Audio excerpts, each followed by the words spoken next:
नमस्कार। आज आपसे फिर मुलाकात हो रही है। आज का हमारा टॉपिक है कि क्या खाने को गीला करके खिलाना चाहिए या सूखा करके खिलाना चाहिए। अगर आप अपना दाना जो है यानी कि कॉन्सनट्रेट जिसे हम कहते हैं, अगर आप कॉन्सनट्रेट जब बना रहे हैं तो आप चाहे तो उसे गीला कर सकते हैं, बट वो तकरीबन 1 घंटे 1.5 घंटे से ज़्यादा गीला नहीं होना चाहिए कि उसमें से कोई प्रकार की स्मेल ना आ जाए या बदबू ना आ जाए। अगर कोई स्मेल आ जाती है तो उसे कहेंगे फिर हम उसमें टॉक्सिन हो जाएंगे, बिकॉज उसमें फंगल ग्रोथ आ जाएगा। अगर आप गीला करके खिलाना चाहें तो कम गीला करें, ज़्यादा ना खिलाएं। बट हमेशा मेरा रिकमेंडेशन है कि जब आप अपनी गाय को खाना खिला रहे हैं तो सारी चीज़ें एक साथ मिक्स कर दें, जिसे हम कहते हैं बहुत कॉमनली TMR, मतलब कि टोटल मिक्स राशन। तो जिसमें आपका हरा चारा हो गया, चाहे साइलेज हो गया, चाहे सूखा चारा हो गया, आप जो भी कॉन्सनट्रेट बना रहे हैं, जितना भी बाटा या तो दाना बना रहे हैं, सारी चीज़ों को एक साथ मिक्स करें और उसके बाद अपने पशु को दें।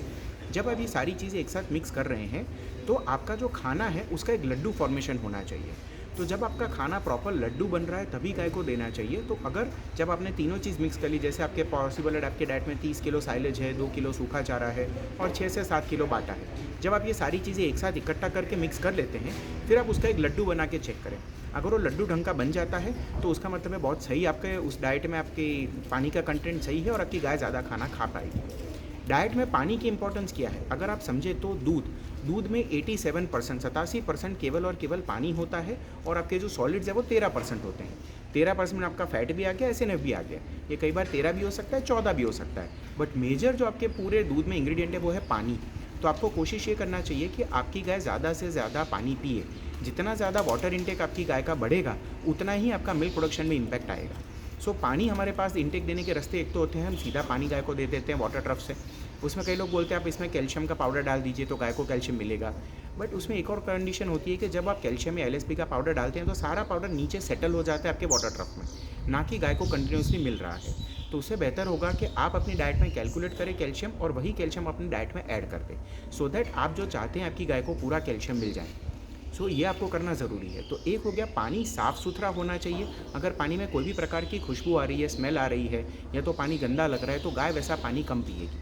तो हम लोग नॉर्मली हमारे यहाँ पे डेली वाटर ट्रफ जो भी है जहाँ पे हम पानी भर रहे हैं उन वो पूरा खाली कर देते हैं, पूरा अच्छे से ब्रश से साफ़ करते हैं और वापस पानी भरते हैं ताकि गाय को फ्रेश पानी मिले।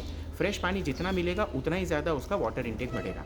अब मैं आपको बताता हूँ कि TMR में लड्डू कैसे फॉर्म होता है। तो अगर ये एक आपका TMR है, जैसे अगर ये TMR है, अगर इसको मैं लड्डू बनाने की कोशिश कर रहा हूँ तो ये उसका लड्डू फॉर्मेशन हुआ है, बट ठीक ठाक हुआ। अब एक और TMR है, अब ये TMR थोड़ा गीला है ज़्यादा। अब इसका हम एक लड्डू बनाने की कोशिश करते हैं, अब इसका लड्डू उससे बेहतर बना है। तो ऐसे आपके लड्डू फॉर्मेशन होने चाहिए जो एग्जैक्ट गाय जब खा रही है तो उसको ईजिली मिल जाए।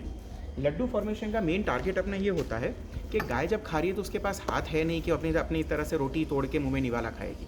तो गाय क्या करती है, अपनी जीभ लंबी करती है और जितना मुंह में आ सकता है उतना एक साथ जीभ से लेती है, या तो पूरा मुंह खोल के खाने को एक साथ निगलने की कोशिश करती है। तो ऐसे कंटेंट में अगर आपका पानी अंदर होगा तो उससे आपके पूरे TMR में बाइंड रहेगा। सेकेंड, आपका जो दाना है या तो कैटल फीड है, वो कैटल फीड अगर पानी नहीं होगा तो नीचे जाके सेटल हो जाएगा, तो गाय में एसिडोसिस होने के चांसेस रहेंगे।